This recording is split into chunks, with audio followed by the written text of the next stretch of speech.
Ya, langsung untuk membahas mengenai keuntungan dan kerugian yang mungkin dihadapi Indonesia setelah disetujui paket Bali.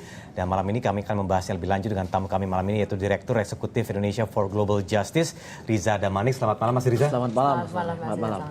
Oke, tadi kita sudah saksikan bagaimana pendapat Pak Menteri sendiri bahwa ini merupakan khususnya untuk 2 isu utama dari 3 dari paket Bali ini sebenarnya memberikan benefit atau positif terhadap negara-negara berkembang ataupun negara-negara miskin. Tapi menurut Mas Riza sendiri yang juga cukup memantau di sana selama beberapa hari, apa sebenarnya paket Bali ini manfaatnya terhadap negara-negara berkembang? Atau mungkin Mas Riza menganggap bahwa ini lebih pro kemana gitu? Saya kira pertama yang perlu kita lihat bahwa sesungguhnya apa yang disepakati di Bali itu berbeda dengan target yang ingin dicapai pada saat perundingan terakhir di Jenewa. Ya. Jadi target-target yang ingin dicapai di Jenewa itu kan adalah keinginan negara-negara berkembang untuk mendapatkan peningkatan kapasitas, ya, agar dapat mengakses pasar di negara-negara maju. Dalam kerangka itulah kita ingin mendapatkan dukungan dari negara-negara maju. Yang kedua, kita pun menginginkan agar ada upaya lebih permanen dalam kerangka untuk memberikan subsidi untuk pangan domestik kita. Dan yang ketiga adalah upaya untuk mendukung negara-negara miskin. Kalau kita lihat dalam pencapaian di paket Bali pada tanggal 7 Desember yang lalu itu, ketiga hal ini sebenarnya tidak tercapai. Tidak tercapai, ya. Pertama, kita tidak mendapatkan komitmen yang mengikat dari negara-negara maju untuk meningkatkan kapasitas kita menyasar pasar di negara-negara maju. Yang kedua, kita pun tidak mendapatkan solusi yang permanen dalam kerangka untuk memenuhi kebutuhan domestik kita. Solusinya diganti dengan peace clause yang 4 tahun tadi. Dan yang ketiga, negara-negara miskin pun tidak mendapatkan komitmen kuat. Karena apa yang disepakati di Bali itu adalah komitmen yang sifatnya sukarela, tidak mengikat dan lemah begitu. Mengapa Mas melihatnya bahwa sepertinya kesepakatan apapun tujuan untuk tadi di Jenewa itu, pertemuan di Jenewa itu tidak dicapai di paket Bali ini? Kenapa, kira-kira apa di situ miss-nya? Saya melihat bahwa sesungguhnya ada upaya untuk mendorong sekedar paket Bali itu terwujud, bungkusnya yang kita sebut dengan paket Bali tadi. Sementara substansinya yang sesungguhnya inilah yang paling penting dalam kerangka untuk menyelamatkan kepentingan nasional kita tidak tercapai, ya. Bahwa benar ada paket Bali, tapi isi dari paket Bali itu sesungguhnya tidaklah benar-benar dalam kerangka kepentingan nasional kita. Mas Riza, kalau lihat dari isinya sekarang substansinya, baik itu bicara soal misalnya trade facilitation, kemudian bicara soal stockholding atau food security, tampaknya ini pun yang tadinya kurang disukai atau ditolak tegas oleh India, namun kemudian di hari-hari terakhir kemudian disetujui dengan peace clause 4 tahun. Apa buruknya 4 tahun ini menurut Mas Riza? Saya kira pertama pastinya dalam konteks Indonesia, ya, kita menjelang tahun politik. Tahun depan adalah tahun di mana akan dilangsungkan pemilu. Tentu 1 tahun akan sudah habis digunakan untuk hiruk pikuk pemilu 2014. Lalu tahun kedua pasti akan juga disibukkan dengan persiapan presiden terpilih berikutnya. Sedangkan berikutnya lagi kita hanya sisa 2 tahun tersisa yang tentunya ini juga tidak akan dapat, ya, mengejar ketertinggalan kita, meningkatkan produksi kita seperti yang sudah dilakukan oleh negara-negara maju sebelumnya.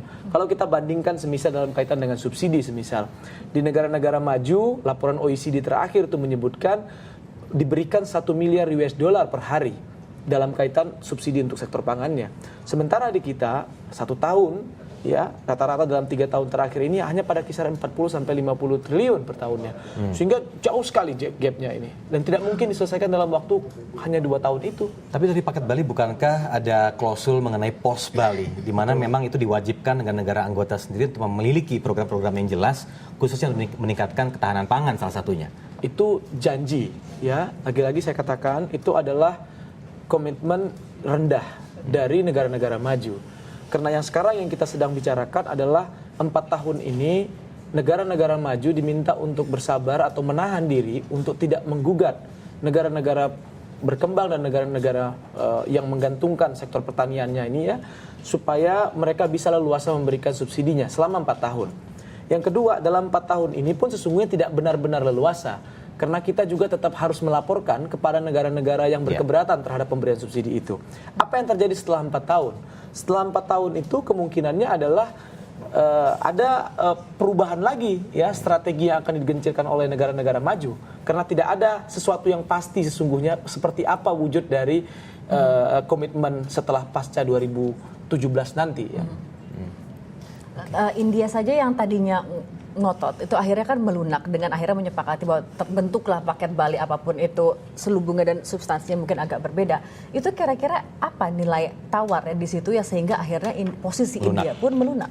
Ya saya mengikuti ya dan sempat berdiskusi beberapa kali dengan kawan-kawan kita di India bahwa memang pertama ada situasi di mana mereka sulit ya menghadapi tekanan dari berbagai negara karena seolah-olah India diletakkan sebagai musuh kolektif dari negara-negara anggota G33 yang kami dengar ya bahwa Indonesia pun justru lebih aktif mengajak negara-negara anggota G33 untuk tidak mendukung India daripada mendukung India ya sehingga dalam situasi seperti itu menyulitkan India.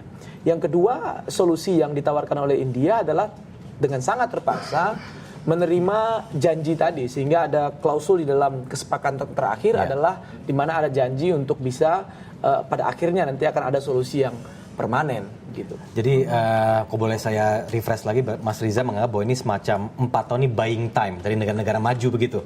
Buying time dan tentu sekali lagi saya katakan 4 tahun ini tentu tidaklah juga mudah bagi kita memberikan subsidi kepada petani kita ya sekali lagi saya katakan karena pertama kita masih diperhadapkan arus produk-produk impor terus akan masuk. Yang kedua kita juga punya persoalan domestik yang cukup besar mulai dari pengairan ya irigasi kita, subsidi kita yang kecil ya dan seterusnya.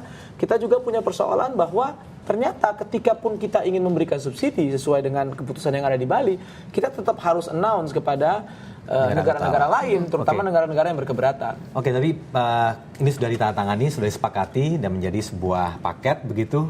Bagaimana Indonesia bisa memanfaatkan paket ini dalam waktu 4 tahun dengan problem yang Anda katakan tadi? Saya kira yang pertama yang paling penting adalah kita harus segera melakukan perombakan terhadap struktur APBN kita 2014. Ya, kalau kita baca struktur APBN kita 2014 itu anggaran untuk sektor pertanian itu adalah sangat minimalis ya. Dukungan terhadap subsidi pangan kita itu cukup minimalis. Hanya sekitar 40 sampai 50 triliun tadi ya, berarti 0,04% dari total APBN kita.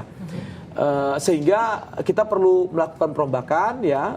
Saya kira tidak terlalu sulit ketika kita ingin mau merubah situasi pertanian kita hari ini supaya bisa berkembang ya kita perlu minimum 10 sampai 15% dari total APBN kita. Yang kedua, saya kira pemerintah harus segera menghentikan inisiatif revisi dari daftar negatif investasi kita terhadap pelabuhan ya. Sekarang kan pelabuhan kita ingin diliberalisasi ya. Saya melihat bahwa apa yang dihasilkan di Bali itu adalah upaya untuk memudahkan arus barang dari negara maju masuk ke negara berkembang ataupun negara miskin, sehingga fungsi kepelabuhan ya bandar udara itu cukup vital dalam kaitan dengan ini. Kalau seandainya arus yang barang yang cukup lancar ini tidak juga dimanfaatkan dalam kerangka untuk memperkuat fungsi-fungsi kepelabuhan kita, maka kita akan rugi banyak sekali. Kita rugi dari barang yang masuk ke dalam membunuh sektor-sektor strategis nasional kita. Di sisi yang lain, masuknya barang itu juga tidak memberikan manfaat terhadap pendapatan negara kita, begitu. Ya, berarti kita masih bisa memanfaatkan paket Bali ini berarti ya dengan pembenahan yang Anda katakan tadi.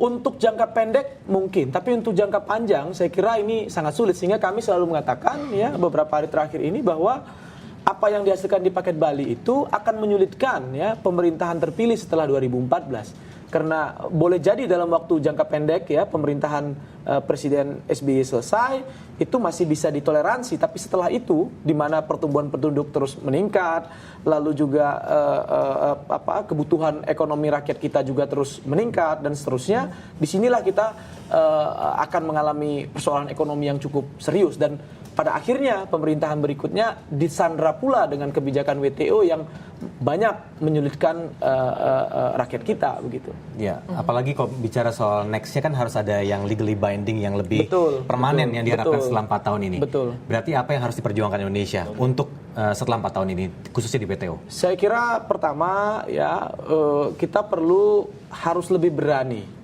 ya tampil dalam kerangka untuk melepaskan sandera kebijakan internasional ini agar kita bisa lebih berdaulat dalam menentukan arah ya subsidi kita kepada sektor-sektor strategis dan memilih produk-produk mana yang memang bisa kita toleransi untuk diimpor dan mana yang memang tidak boleh. Yang kedua, kita harus membangun komunikasi ya kepada negara-negara yang memang berkepentingan terhadap sektor-sektor strategis tadi. Posisi Indonesia sebagai negara ketua ya atau chair dari G33 adalah posisi yang cukup strategis sesungguhnya untuk membangun koalisi tadi. Di sini yang saya lihat kita belum punya kepemimpinan yang baik ya dalam kerangka untuk menyelamatkan kepentingan nasional kita. Oke.